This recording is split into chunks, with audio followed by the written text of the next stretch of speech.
শহরের বুকে দাঁড়িয়ে থাকা ১০তলা বিশাল অট্টালিকা মেট্রোকেয়ার জেনারেল হাসপাতাল। কাঁচের দেয়াল, নীল রঙের নিয়ন আলো, আর ভেতরে ঢুকলে মনে হবে কোনো ৫ তারা হোটেল। শীতাতপ নিয়ন্ত্রিত লবিতে নামিদামি পারফিউমের ঘ্রাণ। কিন্তু এই চাকচিক্য আর বিলাসিতার আড়ালে যে কত বড় এক অন্ধকার জগৎ লুকিয়ে আছে তা সাধারণ মানুষের কল্পনার বাইরে। সকাল ৮টা। হাসপাতালের পেছনের স্টাফ গেট দিয়ে মাথা নিচু করে ঢুকল এক তরুণী। নাম তার সুমি। পরনে একটা তালিমারা সুতির শাড়ি, হাতে প্লাস্টিকের বালতি আর মপ। চোখের নিচে গাঢ় কালির প্রলেপ, মুখটা তেলতেলে। কেউ তাকে দেখে চিনতে পারবে না যে এই মেয়েটিই আসলে এই হাসপাতালের আসল উত্তরাধিকারী, ড আরিশা চৌধুরী। মাত্র কয়েকদিন আগে লন্ডন থেকে এফআরসিএস শেষ করে ফিরেছে আরিশা। এই হাসপাতালের প্রতিষ্ঠাতা ছিলেন তার বাবা, প্রয়াত ড আমজাদ হোসেন। তিনি ছিলেন একজন সজ্জন মানুষ। মৃত্যুর আগে তিনি আরিশাকে বলেছিলেন, মা, এই হাসপাতাল আমি ব্যবসার জন্য করিনি, মানুষের সেবার জন্য করেছি। আমার অবর্তমানে তুই যেন এর পবিত্রতা রক্ষা করিস। কিন্তু বাবার মৃত্যুর পর দায়িত্ব নেয় আরিশার আপন চাচাতো ভাই তানভীর চৌধুরী। লন্ডনে বসে আরিশা খবর পাচ্ছিল হাসপাতালটি এখন কসাইখানায় পরিণত হয়েছে। সত্য জানতে সে কারো কাছে নিজের পরিচয় প্রকাশ না করে ছদ্মবেশে এখানে কাজ নিয়েছে। স্টাফরুমে ঢোকামাত্রই সুপারভাইজার মনির গালমন্দ শুরু করল। লোকটার মুখ ভর্তি পান আর চোখ দুটো রক্তবর্ণ। অই সুমি, নতুন আইসোস বলে কি নবাবজাদি হয়ে গেছস? ৮টা বাজে, এখনো ফ্লোরে যাস নাই কেন? মনে রাখবি, এইখানে কাম চুরি করলে বেতন কাটুম, আর বেশি তেড়াবেড়ি করলে এক থাপ্পড়ে দাঁত ফালাই দিমু। আরিশা মাথা নিচু করে গ্রাম্য টানে বলল, মাপ করবেন স্যার, জ্যামে পইড়া দেরি হইয়া গেছে, আর হইব না। মনির ধমক দিয়ে বলল, যা, ইমার্জেন্সি ওয়ার্ডে যা, বাথরুম পরিষ্কার করবি, আর ফ্লোরে যেন এক ফোঁটা রক্তের দাগ না থাকে। বড় বড় ডাক্তাররা আইব, তারা যেন ময়লা না দেখে। আরিশা বালতি হাতে ইমার্জেন্সি ওয়ার্ডে গিয়ে দাঁড়াল। তার চোখে জল চলে এলো। এই সেই হাসপাতাল যেখানে তার বাবা মানুষকে নতুন জীবন দিতেন, আর আজ তাঁকেই এখানে আয়া সেজে ময়লা পরিষ্কার করতে হচ্ছে। কিন্তু সে নিজেকে শক্ত করল, তাকে এই বিষবৃক্ষের গোড়া পর্যন্ত পৌঁছতে হবে। ইমার্জেন্সি ওয়ার্ডের অবস্থা ভয়াবহ। চারদিকে রোগীর চিৎকার আর কান্নার শব্দ, কিন্তু ডাক্তারদের মাঝে কোনো মানবিকতা নেই। আরিশা ফ্লোর মুছতে মুছতে লক্ষ্য করল একজন ইন্টার্ন ডাক্তার একজন দরিদ্র বৃদ্ধের সাথে চিৎকার করে কথা বলছে। বৃদ্ধটি ব্যথায় কাতরাচ্ছে, আর ডাক্তার বলছে, চুপ থাকেন মিয়া, সরকারি হাসপাতালে যাওয়ার মুরদ নাই, আসছেন এখানে নবাবি করতে? নড়াচড়া করলে সেলাই বাঁকা হয়ে যাবে, তখন আমাকে দোষ দেবেন না। দুপুরের দিকে আরিশার চোখে পড়ল এক হৃদয় বিদারক দৃশ্য। রিসেপশনে এক রিকশা চালক, নাম রহমত আলী। কোলে তার ৬-৭ বছরের ছোট মেয়ে মিম। মেয়েটার শরীর জ্বরে পুড়ে যাচ্ছে, নাক দিয়ে রক্ত পড়ছে। রহমত আলী হাউমাউ করে কাঁদছে আর বলছে, আপা, আমার মেয়েটার একটু ভর্তি করান, ও মরে যাবে আপা, ডাক্তাররা বলছে ওর এখনই আইসিইউ লাগবে। রিসেপশনে বসা নিপা নামের মেয়েটি কানে হেডফোন লাগিয়ে হাসাহাসি করছিল। রহমত আলীর কথায় বিরক্ত হয়ে সে বলল, আরে ভাই, কতবার বলবো, আইসিইউ বেড খালি নাই, আর ভর্তি করতে হলে আগে ৩০,০০০ টাকা জমা দিতে হবে। টাকা আছে আপনার কাছে? রহমত আলী তার মলিন পকেট থেকে কিছু দুমড়ানো নোট বের করে বলল, আপা, আমি সারাদিন রিকশা চালায়ে এই ৫,০০০ টাকা জোগাড় করছি, বাকিটা কাল দিয়ে দেব, দোহাই আপনার, আমার মিমরে বাঁচান। নিপা অবজ্ঞার হাসি হেসে বলল, ৫,০০০ টাকায় এই হাসপাতালে ব্যান্ডেজও হয় না চাচা, এটা চ্যারিটি না। টাকা নিয়ে আসেন, তারপর সিট দেব। এই সিকিউরিটি, এই লোকটারে সরাও তো এখন থেকে, কাস্টমারদের ডিস্টার্ব করছে। ঠিক সেই সময় পাশ দিয়ে যাচ্ছিলেন হাসপাতালের অন্যতম প্রভাবশালী ডাক্তার ফরহাদ। তিনি রহমত আলীর দিকে তাকিয়ে নাক সিটকালেন। রহমত আলী তার পা জড়িয়ে ধরল। ডাক্তার ফরহাদ পা ঝাড়া দিয়ে তাকে সরিয়ে দিয়ে বললেন, ইমোশনাল ড্রামা এখানে চলবে না। টাকা নেই তো চিকিৎসা নেই, আর কিডনি বেচতে চাইলে দালালের কাছে যান, এখানে সিন ক্রিয়েট করবেন না। আরিশার শরীরের রক্ত টকবক করে ফুটতে শুরু করল। তার নিজের বাবার বানানো হাসপাতালে একজন মুমূর্ষু শিশুকে টাকার অভাবে বের করে দেওয়া হচ্ছে। তার খুব ইচ্ছে হল তখনই নিজের পরিচয় প্রকাশ করে ডাক্তার ফরহাদকে চাকরি থেকে বরখাস্ত করতে, কিন্তু সে জানত এর পিছনে আরও বড় চক্র কাজ করছে। তাকে ধৈর্য ধরতে হবে। সে দ্রুত বালতি রেখে রহমত আলীর কাছে গেল এবং নিচু গলায় বলল, চাচা, আপনি ভয় পাবেন না, বাইরে বারান্দায় বসেন, আমি দেখছি কি করা যায়। ডাক্তার ফরহাদ আরিশার দিকে অগ্নিদৃষ্টিতে তাকাল। এই সুমি, তোকে কে কথা বলতে বলেছে? কাজ করবি না পলিটিক্স করবি? যা, বাথরুম পরিষ্কার কর, বেশি মাতব্বরি করলে এখনই ঘাড় ধাক্কা দিয়ে বের করে দেব। আরিশা চুপ করে চলে গেল, কিন্তু তার মনের মধ্যে তখন যুদ্ধের দামামা বাজছে। সে বুঝতে পারল এই হাসপাতালের রন্ধে রন্ধে ক্যান্সার ছড়িয়ে পড়েছে, আর সেই ক্যান্সার নির্মূল করার সময় চলে এসেছে। হাসপাতালের দ্বিতীয় দিন। চারপাশের পরিবেশটা আরিশার কাছে দিন দিন আরও বিষাক্ত হয়ে উঠছে। দুপুরের বিরতিতে সে হাসপাতালের অন্ধকার এক কোণায় অবস্থিত ক্যান্টিনে খেতে বসেছে। ক্যান্টিন বললে ভুল হবে, এটা স্যাঁতস্যাঁতে একটা ঘর যেখানে সস্তায় তৈরি ডাল আর ভাতের গন্ধে বাতাস ভারী হয়ে থাকে। আরিশার সামনে অ্যালুমিনিয়ামের থালায় সামান্য ডাল আর আলু ভর্তা। ঠিক তার পাশেই বসেছে সখিনা খালা। সখিনা খালা গত 15 বছর ধরে এই হাসপাতালে আয়ার কাজ করছেন। তিনি আরিশার শুকনো মুখটার দিকে তাকিয়ে নিজের টিফিন ক্যারিয়ার থেকে একটু পুঁই শাকের তরকারি তুলে দিলেন। খা মা, একটু খা, নতুন আশ্বস্ত, শরীর সইব না, এইখানে কাম করতে হইলে শরীরে জোর লাগে রে মা। সখিনা খালার গলার স্বর মমতায় ভরা। আরিশার চোখে জল চলে এলো। সে ভাবল, এই হাসপাতালের উপরতলার যারা দামি দামি স্যুট কোট পরে এসির নিচে বসে ফাইল সই করে তাদের মনে এক ফোঁটা দয়া নেই, অথচ এই সামান্য আয়া মানুষটির মনে কত মমতা। আরিশা ফিসফিস করে জিজ্ঞেস করল, খালা, এই হাসপাতালের উপরতলার ডাক্তারদের কি কোনো মায়া নেই? আমি শুনছি আগে নাকি এই মেট্রো কেয়ার হাসপাতাল অনেক ভালো ছিল। সখিনা খালা দীর্ঘশ্বাস ফেললেন, সাবধানে এদিক ওদিক তাকিয়ে নিলেন কেউ শুনছে কিনা, তারপর অনেক নিচু গলায় বলতে শুরু করলেন, আর বলিস না সুমি, আগে যখন আমজাদ স্যার বেঁচে ছিলেন তখন এই হাসপাতাল ছিল গরিব মানুষের আশীর্বাদ। স্যার নিজে রাউন্ডে আসতেন, গরিব রোগীদের মাথায় হাত বুলাইতেন। 10টা বেড সবসময় বরাদ্দ থাকত বিনামূল্যে চিকিৎসার জন্য। ওষুধের পয়সা না থাকলে স্যার নিজের পকেট থেকে দিতেন। আর এখন তার ভাইপো তনভীর সাহেব আর ওই ফরহাদ ডাক্তার মিলে এটাকে কসাইখানায় বনাইছে মা। ওরা ডাক্তার না, ওরা হলো টাকার হাইনা। সখিনা খালা একটা করুণ ঘটনার কথা বলতে লাগল, যা শুনে আরিশার রক্ত হিম হয়ে গেল। গত মাসের কথা, এক গরিব বিধবা মহিলার সিজার করার সময় ডাক্তার ফরহাদ অসাবধানে পেটে গঁজ রেখেই সেলাই করে দিয়েছিল। পরে ইনফেকশন হয়ে মহিলাটা যখন যন্ত্রণায় ছটফট করে মারা গেল, তখন তনভীর সাহেব তার ক্ষমতা আর টাকা দিয়ে সব ধাপাচাপা দিল। উল্টে মহিলার স্বামীকে পুলিশের ভয় দেখিয়ে তাড়িয়ে দিল। ওই এতিম বাচ্চাটা আজ পথে পথে ঘুরছে। এদের কোনো বিচার নাই রে মা, কোনো বিচার নাই। আরিশা তার স্মার্টওয়াচের গোপন রেকর্ডার অন করে সব কথা রেকর্ড করে নিল। তার হাত কাঁপছিল রাগে। সখিনা খালা থামলেন না, তিনি আরও গভীরে ঢুকলেন। শুধু কি অপারেশন, এরা ওষুধের ব্যবসাও করে। ডাক্তাররা রোগীদের এমন সব দামি দামি ওষুধের লিস্ট দেয় যা শুধু এই হাসপাতালের ফার্মেসিতেই পাওয়া যায়। 5,000 টাকার ইঞ্জেকশন যখন কোনো গরিব লোক জমি বন্ধক রেখে কিনে আনে, তখন নার্সেরা সেই ইঞ্জেকশন দেয় না, তারা গোপনে সেই অ্যাম্পিউলটা সরিয়ে ফেলে, তার বদলে সাধারণ স্যালাইন পানি রোগীর শরীরে পুশ করে। আর সেই আসল ইঞ্জেকশনটা আবার রাতে কালোবাজারে বিক্রি হয়। এই পাপের টাকার ভাগ এমডি সাহেব থেকে শুরু করে নিচের তলার ম্যানেজার পর্যন্ত সবাই পায়। বিকেলে আরিশা ফার্মেসির সামনের ফ্লোরটা মুছছিল। সে নিজের চোখে দেখতে চাইল সখিনা খালার কথার সত্যতা। কিছুক্ষণ পরই এক গ্রাম্য লোক কাঁদতে কাঁদতে 2টো দামি অ্যান্টিবায়োটিক ইঞ্জেকশন কিনল।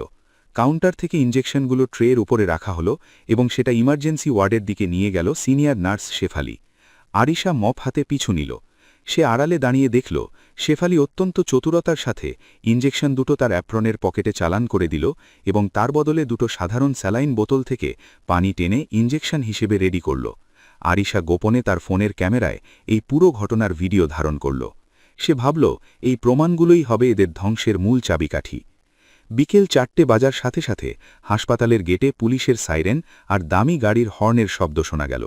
হাসপাতালের সব বড় বড় ডাক্তার, এমনকি এমডি তানভীর চৌধুরী নিজে তড়িঘড়ি করে নিচে নেমে এলেন। খবর এসেছে স্থানীয় প্রভাবশালী এমপির কলেজ পড়ুয়া ছেলে বাইক রেসিং করতে গিয়ে সামান্য চোট পেয়েছে। তাকে রিসিভ করার জন্য যেন রাজকীয় আয়োজন। ডাক্তার ফরহাদ গলা ফাটিয়ে নার্সদের নির্দেশ দিচ্ছেন, কুইক, 5 নম্বর ভিআইপি কেবিনটা এক্ষুনি রেডি করো, এসির টেম্পারেচার 18তে রাখো, স্পেশাল জুস আর ড্রাই ফ্রুটস নিয়ে আসো, স্যারের যেন বিন্দুমাত্রও কোনো অসুবিধা না হয়। অথচ ঠিক একই সময় ইমার্জেন্সি করিডোরের এক অন্ধকারের কোণায় রহমত আলী তার মেয়ে মিমকে কোলে নিয়ে পাগলের মতো আর্তনাদ করছেন। মিমের শ্বাসকষ্ট শুরু হয়েছে, মেয়েটা খাবি খাচ্ছে। রহমত আলী ডাক্তার ফরহাদের পথ আটকে দাঁড়ালেন। ও ডাক্তার সাহেব, দোহাই লাগে, আমার মিমরে একটু দেখেন, ও তো শ্বাস নিতে পারতেছে না। আপনি তো কইছিলেন টাকা জোগাড় করলে দেখবেন। আমি সুদের ঋণ নিয়ে আরও 5,000 টাকা আনছি, এই দেখেন। ডাক্তার ফরহাদ রহমত আলীকে একটা ঝাড়া দিয়ে সরিয়ে দিলেন। আরে সরুন তো মিয়া, দেখছেন না ইমার্জেন্সি পেশেন্ট আসছে। আপনার মেয়ের তো ডেঙ্গু, ওটা এমনিতেই কমে যাবে, এখন বিরক্ত করবেন না। তানভীর চৌধুরী পাশ দিয়ে যাওয়ার সময় বিরক্ত হয়ে সিকিউরিটিকে বললেন, এই লোকটাকে বারান্দায় বের করে দাও, এমপির সামনে এসব ভিক্ষুকদের কান্না যেন না শুনি। আরিশার ধৈর্যের বাঁধ ভেঙে গেল। সেই তার হাতের মপটা একপাশে ছুঁড়ে দিয়ে সরাসরি তানভীর চৌধুরীর পথ আগলে দাঁড়াল। তানভীর অবাক হয়ে দেখল একজন সামান্য আয়া তার সামনে দাঁড়িয়ে আছে। আরিশা তীক্ষ্ণ এবং বজ্রকণ্ঠে বলল, তানভীর সাহেব, ওপরের ওই ছেলেটার হাতে সামান্য একটা স্ক্র্যাচ লেগেছে, তার জন্য 10 জন ডাক্তার ছুটাছুটি করছেন, অথচ এই বাচ্চাটা অক্সিজেনের অভাবে মৃত্যুর সাথে পাঞ্জা লড়ছে। আপনি ডাক্তার হয়ে কিভাবে এটা সহ্য করছেন? আগে এই শিশুটিকে অক্সিজেন দিন, তারপর ওই বড়লোকের ছেলের সেবা করবেন। পুরো করিডর মুহূর্তের মধ্যে নিস্তব্ধ হয়ে গেল। তানভীর চৌধুরীর ফর্সা মুখটা অপমানে লাল হয়ে উঠল। সে বিশ্বাসই করতে পারছিল না যে একজন নিচুতলার কর্মচারী তাকে শাসন করার সাহস দেখাচ্ছে। বিশেষ করে এমপির লোকজনের সামনে তার এই অপমান সে মেনে নিতে পারল না। তানভীর দাঁতে দাঁত চেপে আরিশার দিকে এগিয়ে এলো। তোর সাহস তো কম না? তুই আমাকে নীতি কথা শেখাতে আসছিস? তুই জানিস তুই কার সামনে দাঁড়িয়ে আছিস? আমি এই হাসপাতালের মালিক। তানভীর হাত উঠিয়ে সজোরে এক চড় বসিয়ে দিল আরিশার গালে। চড়ের শব্দে পুরো ফ্লোর যেন কেঁপে উঠল। আরিশা ছিটকে গিয়ে দেয়ালের সাথে ধাক্কা খেল।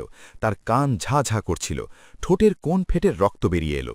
তানভীর চিৎকার করে বলল, সিকিউরিটি, এই বস্তির মেয়েকে এখনই ঘাড় ধাক্কা দিয়ে বের করে দাও, আর ওর যা বেতন আছে সব বাজেয়াপ্ত করবি।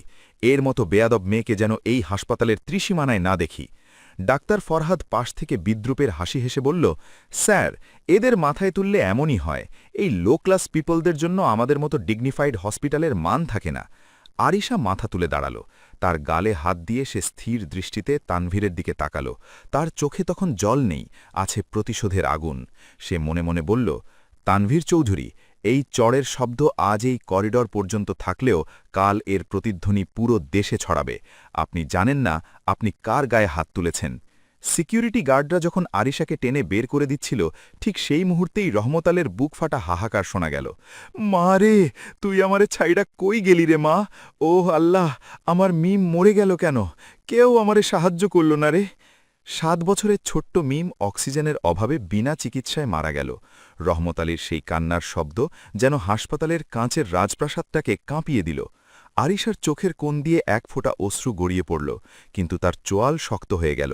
সে জানত শোক করার সময় এখন নয়, এখন সময় এই নরকের পাহারাদারদের মুখোশ খুলে দেওয়ার। পরদিন সকাল 10টা, মেট্রোকেয়ার জেনারেল হসপিটালের conference room. Emergency board meeting ডাকা হয়েছে। এমডি তানভীর চৌধুরী বেশ বিরক্ত। কে যেন লন্ডন হেড অফিস থেকে ইমেল করে আজ জরুরি মিটিং ডেকেছে, যার কারণে তাকে অনেক জরুরি কাজ ফেলে এখানে আসতে হয়েছে। টেবিলের চারপাশে বসে আছেন হাসপাতালের সিনিয়র ডাক্তাররা, শেয়ার হোল্ডাররা এবং হাসপাতালের প্রশাসনিক কর্মকর্তারা। তানভীর সাহেব বিরক্তি নিয়ে বারবার নিজের দামি রোলেক্স ঘড়ির দিকে তাকাচ্ছেন। কে এই মিটিং ডেকেছে? তার কি সময়ের কোনো দাম নেই? আমার অনেক কাজ পড়ে আছে। 15 মিনিট পার হয়ে গেল, অথচ যে মিটিং ডেকেছে তার নিজেরই পাত্তা নেই। ডাক্তার ফরহাদ পাশ থেকে তাল মিলিয়ে বললেন, আসলেই স্যার, এভাবে আমাদের সময় নষ্ট করার কোনো মানে হয় না। হয়তো লন্ডনের কোনো অডিট টিম আসবে, কিন্তু তাদের তো সময় মতো আসার কথা। ঠিক তখনই কনফারেন্স রুমের ভারী কাঠের দরজাটা শব্দ করে খুলে গেল। ভেতরে ঢুকলেন এক অসাধারণ ব্যক্তিত্বময়ী তরুণী। পরনে গাঢ় নীল রঙের দামি ফর্মাল ব্লেজার, চুলগুলো স্মার্টলি ব্লো ড্রাই করা, পায়ে হাই হিল। তার চোখে মুখে এক ধরনের তীক্ষ্ণ তেজ। তার ঠিক পেছনেই হেঁটে আসছেন ঢাকা মেট্রোপলিটন পুলিশের কমিশনার এবং একদল র্যাব সদস্য। পুরো রুমে পিনপতন নীরবতা। সবাই অবাক হয়ে তাকিয়ে আছে এই আগন্তুকের দিকে। তানভীর সাহেব ভুরু কুঁচকে সিট থেকে উঠে দাঁড়ালেন। এক্সকিউজ মি, আপনি কে? আমাদের একটা অত্যন্ত গোপনীয় বোর্ড মিটিং চলছে। সিকিউরিটি আপনাকে কিভাবে অ্যালাউ করল? তরুণীটি কোনো কথা না বলে ধীরস্থিরভাবে পায়ে এগিয়ে গিয়ে টেবিলের একদম মাথায় রাখা চেয়ারম্যান লেখা বড় চামড়ার চেয়ারে বসলেন। তারপর পায়ের ওপর পা তুলে তানভীরের চোখের দিকে তাকিয়ে রহস্যময় এক হাসি দিলেন। সেই হাসি দেখে তানভীরের মেরুদণ্ড দিয়ে এক ধরনের শীতল স্রোত বয়ে গেল। এই চাউনি, এই চোখের ভাষা তার খুব চেনা মনে হচ্ছে। তরুণীটি শান্ত গলায় বলল, কি হলো তানভীর ভাই? কালকের সেই তেজ কি কমে গেল, নাকি আয়ার তালিমারা শাড়ি আর ময়লা হাত নেই বলে আমাকে একদমই চিনতে পারছেন না? তানভীর চৌধুরীর মুখটা মুহূর্তেই ফ্যাকাশে হয়ে গেল। শরীরের সব রক্ত যেন মাথা থেকে নেমে যাচ্ছে। তুমি সুমি? না, এটা কিভাবে সম্ভব? তুমি তো আয়া ছিলে। আরিশা সশব্দে তার ব্যাগ থেকে একটা ফাইল টেবিলে ছুঁড়ে মারল। সুমি কোনো আয়া ছিল না তানভীর ভাই, সুমি ছিল ডক্টর আরিশা চৌধুরী, ডক্টর আমজাদ চৌধুরীর একমাত্র মেয়ে এবং এই মেট্রো কেয়ার হসপিটালের বর্তমান চেয়ারম্যান এবং আসল মালিক। পুরো রুমে একটা শোরগোল পড়ে গেল। ডাক্তার ফরহাদের হাত থেকে তার দামি কলমটা ফ্লোরে পড়ে গেল। আরিশা টেবিলের উপর রাখা তার স্মার্ট ওয়াচ আর ফোনের সাথে প্রজেক্টর কানেক্ট করল। আপনারা যারা এখানে বসে আছেন তারা গত 1 বছর ধরে আমার রক্তে ভেজা এই প্রতিষ্ঠানটিকে একটা কসাইখানায় পরিণত করেছেন। আরিশা রিমোট চেপে প্রজেক্টর অন করল। বিশাল পর্দার উপর ভেসে উঠল একের পর এক ভিডিও। 1 ফার্মেসিতে নার্স শেফালি কিভাবে দামি অ্যান্টিবায়োটিক ইনজেকশন চুরি করে তার বদলে স্যালাইন পানি পুশ করছে। 2 ডাক্তার ফরহাদ কিভাবে রোগীদের অপ্রয়োজনীয় টেস্ট দিচ্ছেন এবং কমিশনের টাকার জন্য ল্যাবরেটরির সাথে ডিল করছেন। 3 তানভীর চৌধুরী নিজের চেম্বারে বসে দালালের কাছ থেকে ওষুধের কালোবাজারির টাকা নিচ্ছেন। 4 এবং সবশেষে গতকালের সেই ভয়াবহ দৃশ্য, বিনা চিকিৎসায় ছোট্ট মিমের মৃত্যু এবং আরিশার প্রতিবাদী গলায় তানভীরের সজোরে চড় মারার ফুটেজ। ভিডিওটি শেষ হওয়ার পর আরিশা দাঁড়িয়ে চিৎকার করে উঠল, এটা কি হাসপাতাল নাকি মানুষ মারার ফাঁদ? আপনারা একটা 7 বছরের নিষ্পাপ শিশুকে মেরে ফেলেছেন শুধু টাকার লোভে। আপনাদের কি একবারও মনে হলো না যে আপনাদের ঘরেও সন্তান আছে? তানভীর হাই, আপনি ডাক্তার হয়ে কিভাবে একজন মুমূর্ষু রোগীকে ঘাড় ধাক্কা দিয়ে বের করে দিতে পারলেন? তানভীর তখন কাঁপছে। সে কোনোমতে তোতলামি করে বলল, আরিশা, আমাকে একটা সুযোগ দাও। আমি আসলে জানতাম না তুমি এখানে ছদ্মবেশে আছো। Shut up! আরিশা বাঘিনীর মতো গর্জন করে উঠল। আমি ছদ্মবেশে না থাকলে কি আপনাদের এই কসাইখানার আসল রূপ দেখা হতো? আমি ডাক্তার ফরহাদের লাইসেন্স আমি সকালেই বিএমডিসি থেকে বাতিল করার ব্যবস্থা করেছি। আর এখন আরিশা পুলিশ কমিশনারের দিকে তাকালো। Uncle, please do your duty. আমি চাই এদের প্রত্যেকের বিরুদ্ধে মার্ডার কেস ফাইল হোক। অবহেলা নয়, এটা সরাসরি হত্যাকাণ্ড। পুলিশ অফিসাররা এগিয়ে এসে তানভীর চৌধুরী এবং ডাক্তার ফরহাদকে হাতকড়ি পড়াল। তানভীর আর্তনাদ করে আরিশার পায়ে ঝাঁপিয়ে পড়ার চেষ্টা করল। আরিশা, আমি তোমার ভাই, আমাকে মাফ করে দাও, আমি সব টাকা ফেরত দিয়ে দেব। আরিশা ঘৃণাভরে পা সরিয়ে নিল। যে শিশুটি অক্সিজেনের অভাবে মারা গেল তার প্রাণ কি আপনি ফেরত দিতে পারবেন? রহমত আলীর সেই চোখের পানি কি আপনি টাকা দিয়ে মুছতে পারবেন? নিয়ে যান এদের। আমি চাই না এদের ছায়াও এই পবিত্র হাসপাতালে পড়ুক। পুলিশ যখন তাদের টেনে হিঁচড়ে নিয়ে যাচ্ছিল তখন হাসপাতালের করিডোরে শত শত রোগী আর স্টাফরা ভিড় করেছে। খবরটা দাবানলের মতো ছড়িয়ে পড়েছে। সবাই দেখল কিভাবে অহংকারী তানভীর আর কসাই ফরহাদকে পুলিশ ভ্যানে তোলা হচ্ছে। মিটিং শেষ করে আরিশা নিচে নেমে এলো। সে সরাসরি ইমার্জেন্সি গেটে গেল, যেখানে রহমত আলী এখনও মিমের নিথর দেহটা নিয়ে বসে আছেন। আরিশা রহমত আলীর পাশে ফ্লোরে বসে পড়ল। তার দামি ব্লেজার ময়লা হয়ে যাচ্ছে, কিন্তু সেদিকে তার কোনো খেয়াল নেই। আরিশা রহমত আলীর হাত ধরে বলল, চাচা, আমি আপনার মেয়েকে বাঁচাতে পারিনি। আমি হাসপাতালের মালিক হয়েও ব্যর্থ। কিন্তু আপনার খুনিদের আমি আজ জেলের ভাত খাওয়াতে পাঠিয়েছি। আপনি আমাকে ক্ষমা করবেন।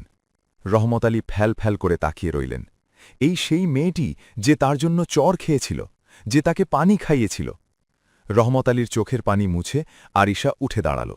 সে হাসপাতালের সব স্টাফদের সামনে ঘোষণা করল, আজ থেকে মেট্রো কেয়ার জেনারেল হাসপাতালের 20% বেড গরিব আর অসহায় মানুষদের জন্য সম্পূর্ণ ফ্রি থাকবে। কোনো রোগী যদি টাকার অভাবে চিকিৎসা না পেয়ে গেট থেকে ফিরে যায়, তবে সেই ডিউটি ডাক্তারের চাকরি সেদিনই চলে যাবে। এটা আমার বাবার আদর্শ ছিল, আর এটাই এখন এই হাসপাতালের নিয়ম। পুরো হাসপাতাল চত্বর করতালিতে ফেটে পড়ল। আরিশা ভিড়ের মধ্যে সখিনা খালাকে খুঁজে বের করল। সবার সামনেই এই প্রবীণ আয়াকে বুকে জড়িয়ে ধরল। খালা, আপনি আমাকে সাহস দিয়েছিলেন। আজ থেকে আপনি আর আয়া নন, আপনি এই হাসপাতালের পেশেন্ট রিলেশন অফিসার। আপনি তদারকি করবেন কোনো গরিব রোগী যেন এখানে অপমানিত না হয়। আপনার উপরে কেউ কথা বলবে না। সখিনা খালা অঝরে কাঁদছিলেন। তিনি আরিশার মাথায় হাত বুলিয়ে বললেন, তোর বাবার আত্মা আজ শান্তি পাবে রে মা। তুই সত্যি বাপের বেটি।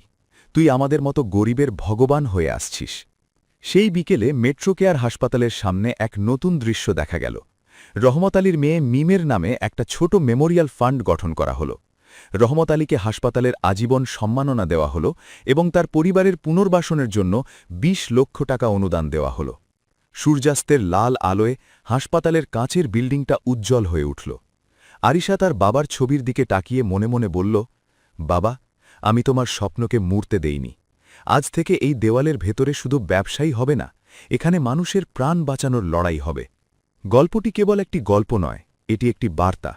ক্ষমতা মানেই দম্ভ নয়, ক্ষমতা মানে হল অন্যের চোখের পানি মুছে দেওয়ার শক্তি। ডক্টর আরিশার মতো মানুষ যদি ঘরে ঘরে জন্মাত, তাহলে আর কোনো নিষ্পাপ শিশুকে বিনা চিকিৎসায় প্রাণ দিতে হতো না। আমাদের সমাজে এখনও অনেক রহমত আলী আর মিম অবহেলায় পড়ে থাকে। আসুন আমরা আরিশার মতো অন্যায়ের প্রতিবাদ করতে শিখি মনে রাখবেন মানুষ মানুষের জন্য আপনার যদি এই কাহিনীটি ভালো লেগে থাকে এবং আপনি যদি চান সমাজের এই অনিয়মগুলোর বিরুদ্ধে সবাই সচেতন হোক তবে ভিডিওটি শেয়ার করুন কমেন্টে জানান আপনি কখনো কি এমন পরিস্থিতির শিকার হয়েছেন আপনাদের মন্তব্য আমাদের পরবর্তী গল্পের অনুপ্রেরণা আল্লাহ হাফেজ